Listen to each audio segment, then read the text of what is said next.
TSF.com year-in review show in the Dayton area. And our first team up tonight are the Fenwick Falcons. Fenwick, like I said earlier, won their third championship in just 60 years of football, league championship. But again, this is a team that makes the playoffs quite often.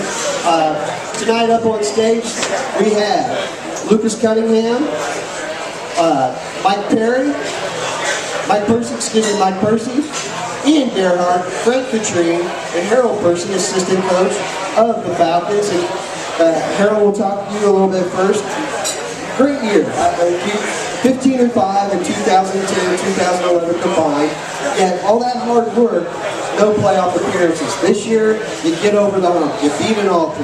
You beat the teams you needed to beat to get into the playoffs. What was the difference to get there and finally get over that hump this year?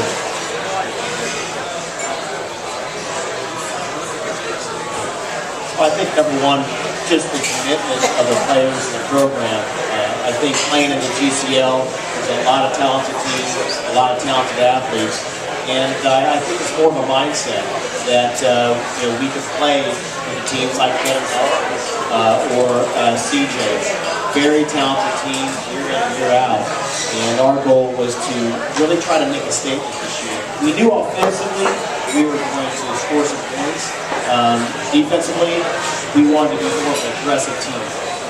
When you look at the program, where it's built under Fred Cranford, obviously he's an alum of the school, he's done a great job of getting things back, but you guys sort of have this mindset that you want to be the altar of that county that's north of Hamilton County, don't you?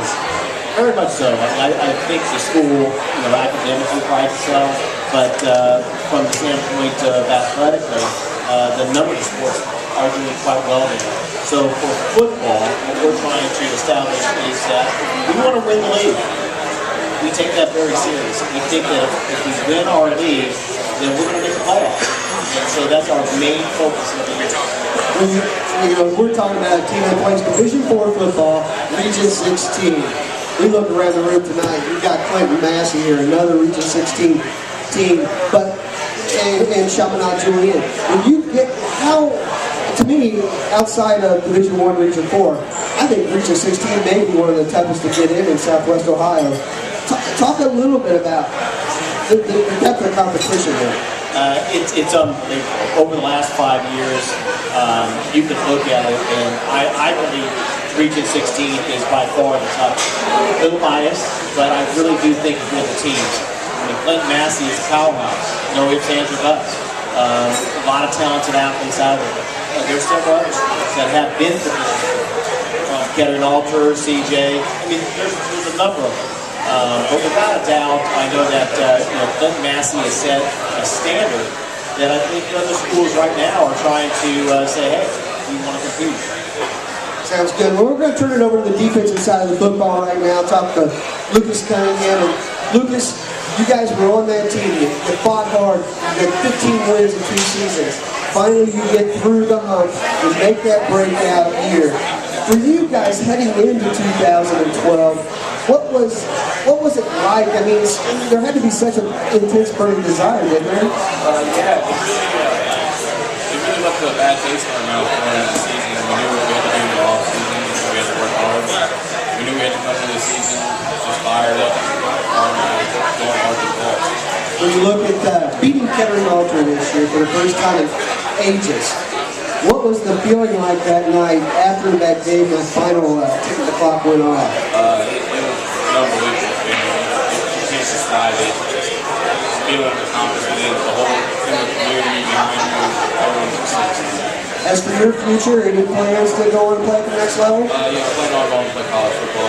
Any offers yet? Or any, yeah, a couple offers. I think we're looking at Auburn yet.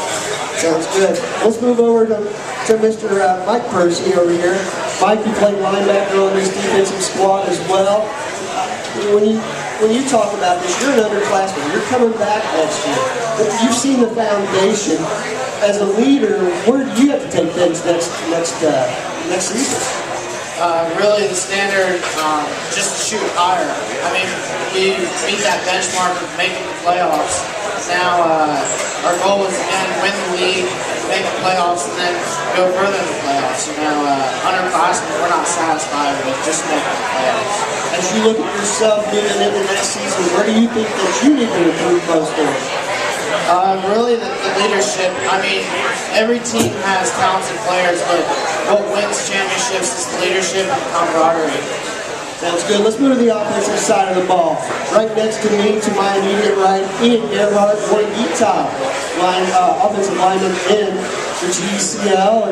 And Ian, man, the blockers are really good runners over the past couple of years. That line that you had, big, bulky, give us a handout, a shout out to some of those other guys and talk about those guys that were up there with you.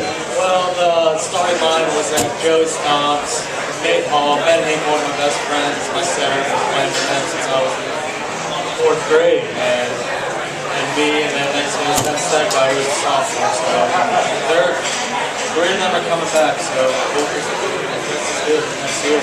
Fred Cranford, your head coach. What's he meant to you and your development as a player?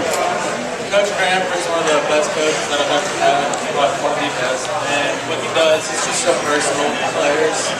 He'll get one-on-one throughout the practice. He'll teach you everything that needs to be done. He knows his routine system so well. Now you can see it. We're going to take this over to your right a little bit. Before I do, one more last question. As far as school goes for you at the next level, what are you looking at? Georgetown College is probably the top choice as of now, taking the overnight official visit. Sounds good. That's a winning program in AIA. You know, a lot of kids that go there and do very, very well. So that's awesome for you. Next to you, Frank Katrine. Frank was the Southwest District Player of the Year, first team All-Ohio selection in Division 4. And Frank, hit it on in every phase of the game this past season. I really want to start with you by asking you the tone that was set in game 1, Wyoming. It was an overtime game. You break up a pass in the end zone in that game. Talk a little bit about that play in overtime, because both teams seemed very exhausted at that point in the game. Yeah, we just wanted to come out. We had to get that. We had to get that first win. We had to get. We just had to come out on top of it. Now I want to go to the game against McNitt. You guys lost the game on sort of a similar play.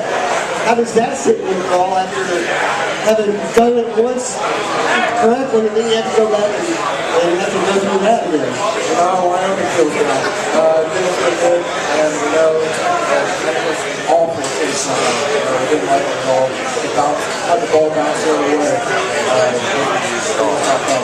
I know a couple guys aren't up here tonight before I let you go. Talk about some of your teammates on the offensive side of the ball. Ricky Davis and Ian's already touched on the offensive line, but some of the skill players that help make you even better. Yeah, Ricky was a great player. Not only don't get smart, but great leader, great quarterback out there. We also have Neil on the outside. Created a huge threat out there. And a couple of the run backs, Tom Sheridan, both juniors coming back, and John Burns on tight end. Sounds good. One last thing before we let you go. What are you most looking forward to about Fenwick football in 2013? Get back after it. I just want to get back out there and play. Get back out there and play. There you go. Ladies and gentlemen, the Fenwick Falcons. Let's give them a big round of applause.